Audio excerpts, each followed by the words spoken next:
Hola, buenos días. Sí, aquí la compañía del tobillo torcido. Compañía de danza del tobillo torcido.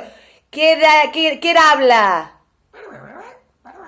Del, del Observatorio de Cultura Vasco. Ah, que nos habéis mandado una encuesta. Y que no contestamos a la encuesta. Es que no tenemos mucho tiempo. Vale, que en 3 minutos lo tengo hecho. Vale, vale. ¿Y esto pa qué es?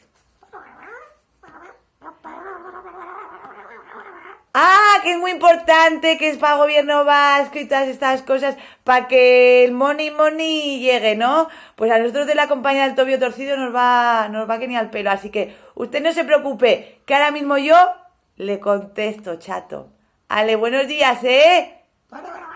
Sí, gracias a usted también. Bueno, sí, compañía del Tobio Torcido a su servicio. Hasta luego. Agur y buenos días.